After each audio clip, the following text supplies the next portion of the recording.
Visiting present. आज मैं आपसे बातचीत करना चाहती हूँ आज रात की प्रार्थना में, और आज मैं प्रत्येक मनुष्य से बातचीत करना चाहती हूँ। गाइस, मैं कहना चाहती हूँ कि आज मैं प्रत्येक मनुष्य से बातचीत करना चाहती हूँ कि परमेश्वर से निकट का संबंध आप कैसे रखते हैं। गाइस, मैं कहना चाहती हूँ कई लोग जो है परमेश्वर के साथ में एक निकटता का संबंध को जो है खो दिए हैं। गाइस, मैं कहना चाहती हूँ कि परमेश्वर से निकट संबंध होने के कारण इजरायली लोग जो है वे परमेश्वर के साथ में निकटता का संबंध को रखते थे और परमेश्वर उनसे बातें करते थे और वे परमेश्वर को बहुत अच्छे से जान सकते थे। गाइस, इजरायली लोग जो है परमेश्वर के निकट होने के कारण, परमेश्वर से निकट संबंध रखने के कारण जो है वे यह अच्छी तरह से परमेश्वर को जानते थे और उनका संबंध जो है परमेश्वर के साथ में बहुत अच्छा था। गाइस, लेकिन हम यहाँ पर हम देखते हैं कि और परमेश्वर कौन है और उससे जो है वो असंभव कुछ भी नहीं है। गाइस, परमेश्वर के साथ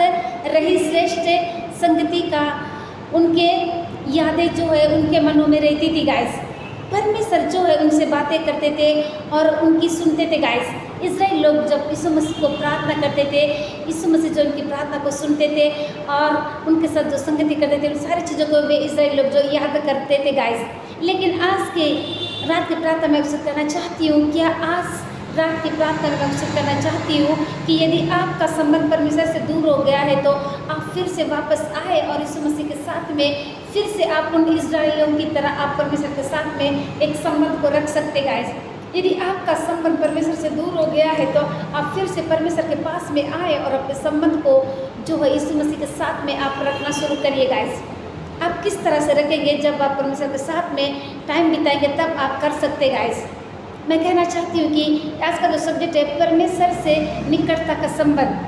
परमेश्वर आपसे चाहते हैं कि जिस तरह इजरायली लोग परमेश्वर से एक घनिष्ठ संबंध को रखते थे या इजरायली या अच्छी तरह जानते थे कि परमेश्वर कौन है और उससे असंभव कुछ भी नहीं है, परमेश्वर उनसे बातचीत करते थे और उनकी प्रार्थना को सुनते थे। आज रात की प्रार्थना में अवसर करना चाहती हो सकता है आपका भी जीवन दूर हो गया होगा परमेश्वर से संबंध, तो मैं कहना चाहती हूँ आप फिर से परमेश्वर के पास में आए और अपने जीवन को एक अटूट संबंध बना के यीशु के साथ में एक रिश्ता को बनाए। गाइस, आइए आपको मैं उसे करना चाहती हूँ आज रात की प्रार्थना में। आप मेरे साथ में निकाल लीजिए क्या कहता है पहला यूहन्ना के 1:9 में, जहाँ पर कुछ इस प्रकार से लिखा हुआ है, यदि हम अपने पापों को मान ले तो वह हमारे पापों को क्षमा कर देगा और वो हमारे पापों को क्षमा करने में और हमें सब अधर्म से शुद्ध करने में और विश्वास योग्य और धर्मी है। आमीन।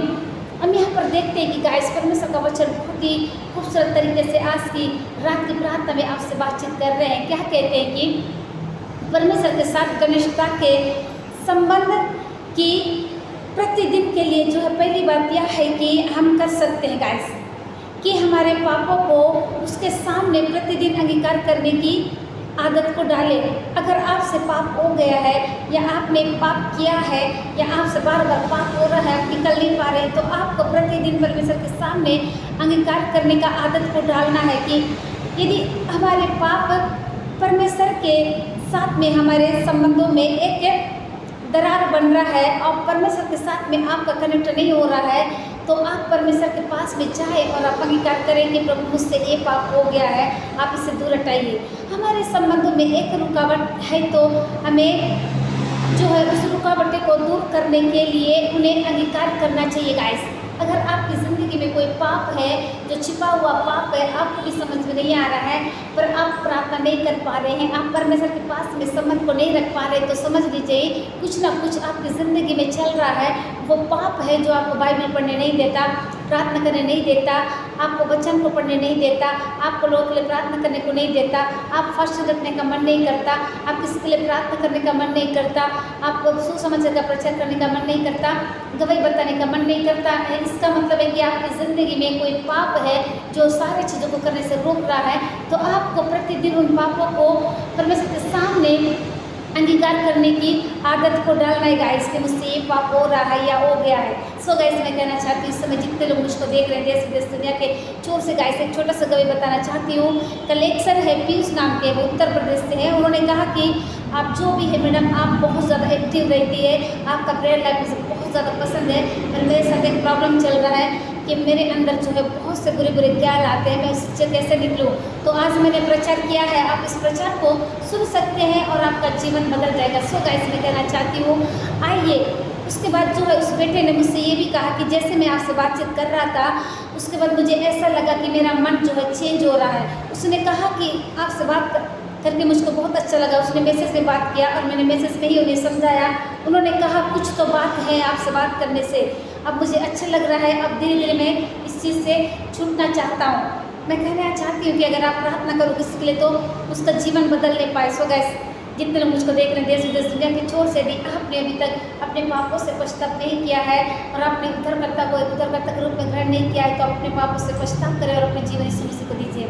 गाइस, कहना चाहती हूँ फेसबुक पे, अपनी व्हाट्सएप नॉर्मल मैसेज मैसेंजर के द्वारा, टेक्स्ट मैसेज के द्वारा, जीमेल के द्वारा, नॉर्मल मैसेज के द्वारा, जितने लोग सुबह शाम की प्रार्थना का लाभ उठाते हैं, आप लोगों के लिए गुड न्यूज़ है। गाइस, मैंने जो यूट्यूब चैनल भी खोल लिया है, आप उसमें भी जाकर सुबह शाम की प्रार्थना का लाभ उठा सकते हैं और उस चैनल का नाम है प्रिया बिज गॉड इज अलाउड। यदि आपने अभी तक सब्सक्राइब नहीं किया तो आप सब्सक्राइब भी कर सकते हैं।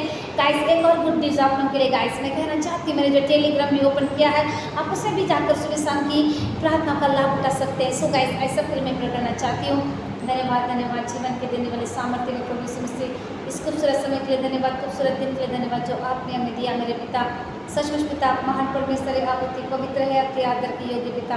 इस समय जितने बेटा बेटी जो बीमार है, परेशान में, तकलीफ में है, टेंशन में, प्रभु उनसे इससे बाहर निकल के सहायता करिए। इस समय कोई प्रार्थना घर बनाना चाहता है, उससे हर एक सामानों की व्यवस्था करिए। इस समय कोई पाप के लत में पड़ गया, उससे बाहर निकालिए। इस समय कोई दुष्ट आत्मा से ग्रसित है, उन्हें छुटकारे को दीजिए। इस समय कोई आपसे बहुत दूर हो गया, पिता उसे वापस लाइए। धन्यवाद करते पिता, आप ऐसा कर रहे हैं इस वक्त।